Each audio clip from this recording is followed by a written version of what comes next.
Oh, goody. All right, what's going on, everybody? Zombies here again.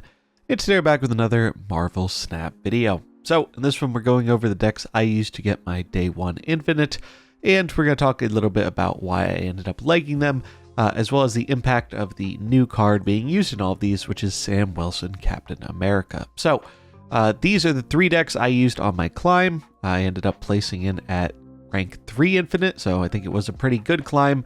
And I think this is the highest SP I have personally entered in at. I only lost about 200 from last month, which I think is pretty good.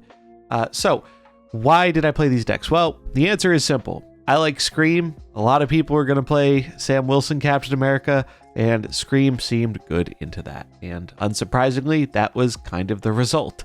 It turns out that when your opponent is moving stuff around on their own accord, sometimes Scream definitely benefits from that. Now, I use two main Scream lists here, and I think they are both quite good, but it depends a little bit on what you're going to be facing. The Scream list on the left here was my original build of the new Scream deck after the last round of nerfs to the card, and getting Spider-Man down to a 2-cost was a bit of a buff to that deck as well. And I like this one quite a bit. I do think that this deck will do better if there is more Shang-Chi about than the other deck, which we'll talk about in a minute. But yeah, the idea with this one is we are saying we're not even going to bother with any of the more expensive 6-drops, like some people are doing Magneto, Doom with some Sandman stuff. I think that's okay. But what I like about this version of the deck is it's a lot more flexible with what you're doing on the final turn, mainly being able to play Cannonball or Arrow in pairing with a Miles Morales that costs 1 or a Hydra Bob. And I think a lot of people don't really expect the Cannonball nowadays. I did cut Nebula from this list in order to make way for Sam Wilson, and he has been a great addition to this style of deck. Just moving the shield around, buffing himself up, being able to buff up Kraven, and sometimes just having that extra point of power can be surprisingly relevant. Is definitely won more than its fair share of games on its own. Also, since a lot of people usually ask, Bob substitution, I think Kingpin is a fine Bob substitution in this deck, since that's the card most people are often missing from this one. I do think you can tweak this to your personal preferences. This is just my personal preferred way to build it. But what I like about this version a lot is that it is a lower curve version of the deck, which usually means we have more options in what we're playing out in the early turns. And I think the more options you have is always a good thing for a deck like this. Then we have the Surtur Scream deck. And this is the one I ended up playing the most on the climb.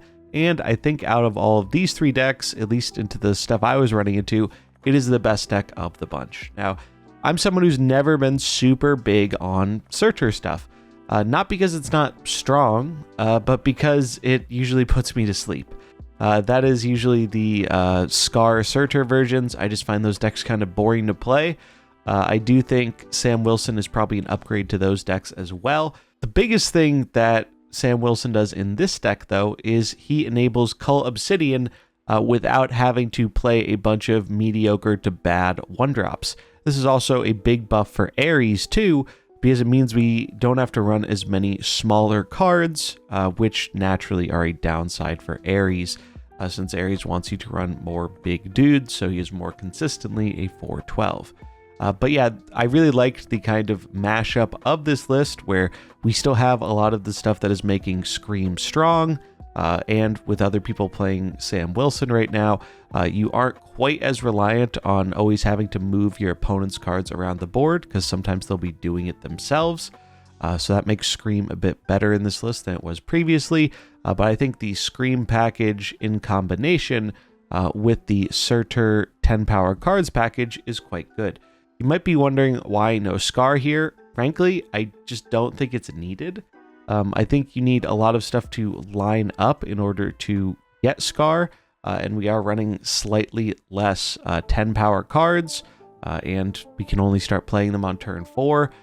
So I don't think it's really worth investing in Scar in a deck like this. I think we just get decent value out of Surtur as it is, and the 10 power cards just give us a lot of power on the board.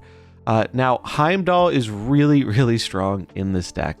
Heimdall makes Craven a much bigger threat. Heimdall can be kind of cool, getting you an extra proc with Sam Wilson moving the shield again. So that's pretty neat. A lot of people don't seem to expect it.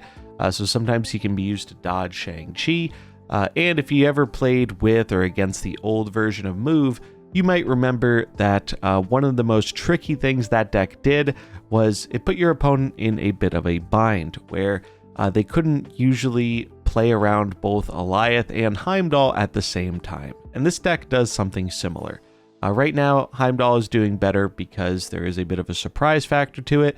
I imagine this deck is going to catch on and get more popular, and when it does, more people are going to start playing around Heimdall. But the great thing about when people start playing around Heimdall is sometimes they will go to play around it, and then you just slam a Magneto or a Ares and Cull and a 2-drop, and then suddenly the thing they did to play around Heimdall might end up costing them the game. So that's one of the true powers of Heimdall, is the threat of it can often make people play differently, and then sometimes them playing differently ends up losing them the game. By playing around Heimdall, they can't play around you playing a 2-drop and a 4-drop, or playing Magneto and moving their stuff. So this is one of those decks that I think is always going to keep your opponent guessing, even when Heimdall isn't as much of a surprise as it probably has been on the first day with the new card. But yeah, out of all these 3 decks, this is the one I played the most, and it's the one I had the most success with.